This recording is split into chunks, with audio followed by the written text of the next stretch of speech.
आपके अनुरोध पर आज हम 90 के दशक के बेहतरीन नायाब हीरे के बारे में बात करेंगे, जिसने रामायण में गायन करके रामायण धारावाहिक में जान तो फूकी ही साथ धारावाहिक में अभिनय भी किया। बात केवल रामायण तक सीमित नहीं है, अगर आप इनके जीवन के बारे में जानेंगे तो और भी आश्चर्यचकित रह जाएंगे।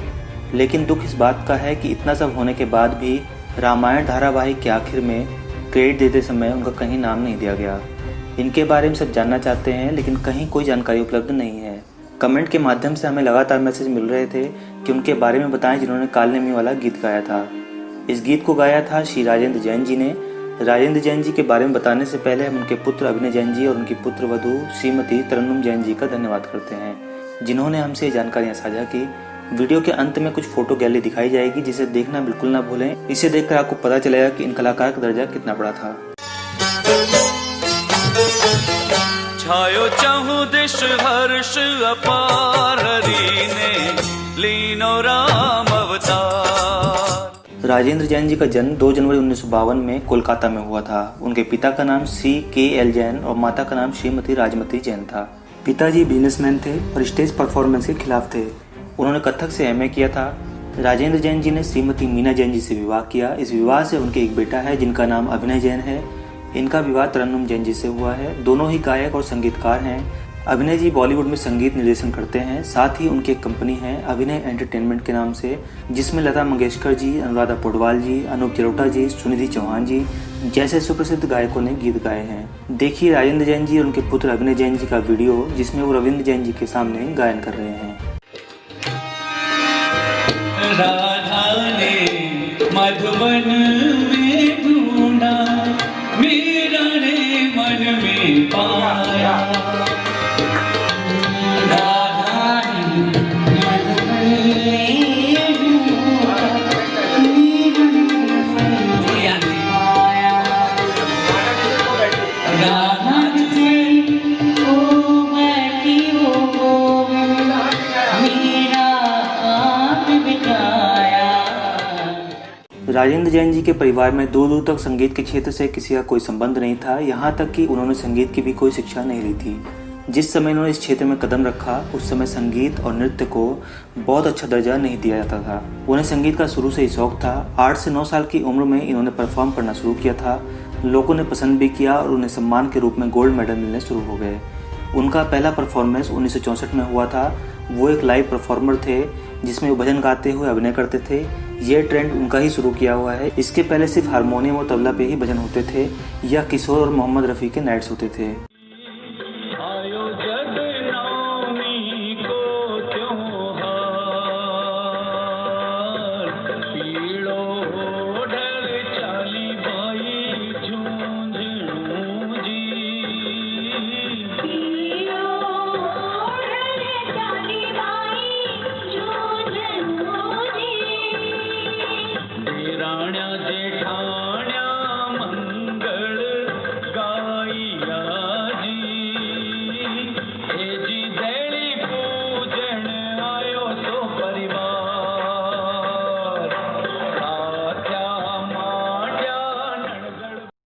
उस समय उन्होंने 2 फिल्मों में अभिनय भी किया था, जिसमें से एक फिल्म में राकेश रोशन जी भी थे। पर क्योंकि वो फिल्में बीच में बंद हो गई, जिसकी वजह से उनका मन बदल गया और उन्होंने भजन फोक में अपनी मास्टरी करने का ठान लिया। फिल्म बीच में बंद हो जाने का किस्सा मायानगरी में नया नहीं है। और भी गायक हैं जो इस समस्या से जूझ चुके हैं, उनके बारे में हम अगले वीडियो में बताएंगे। अब आप सोच रहे होंगे, जिन्होंने फिल्मों में गाने नहीं गाए, वो रामायण धारावाहिक में गायन और अभिनय तक कैसे पहुँचे।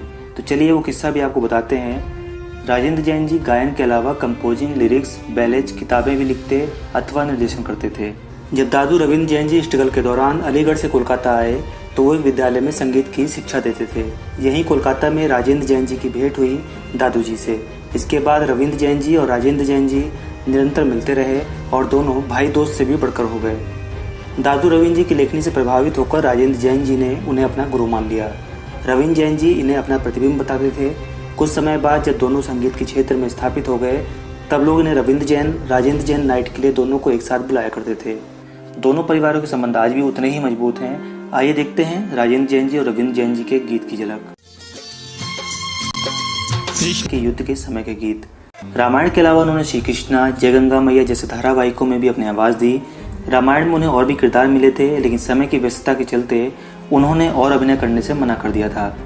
उनकी बिल्हौरी आंखें थी, जिसके चलते लोग कालनेमी किरदार के पीछे संजय जोग जी को समझते थे, क्योंकि उनके भी आंखें बिल्हौरी थी। रामायण के बाद उन्होंने श्री गणेश धारावाहिक में भी अभिनय किया, जो कि सोनी टीवी पर वर्ष 2000 में प्रसारित होता था। इसके अलावा दूरदर्शन पर प्रसारित होने वाले धारावाहिक जगत गुरु शंकराचार्य में इन्होंने भगवान शिव का किरदार निभाया था।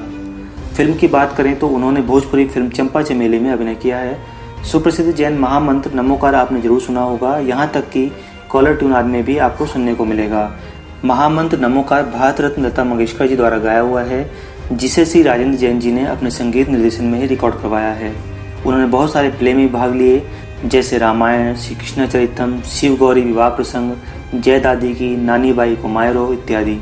लेखन में उन्होंने Ramayana, theatre in India, Narayani Mangal Path, जीन चरितमानस जैसी पुस्तकें भी लिखी हैं। श्री भारतीय लोक कला केंद्र कोलकाता के डायरेक्टर भी रह चुके हैं। स्वर्गीय राजीव गांधी जी को श्रद्धांजलि देने के लिए बलिदान शीर्षक के साथ इन्होंने एक एल्बम भी बनाया था।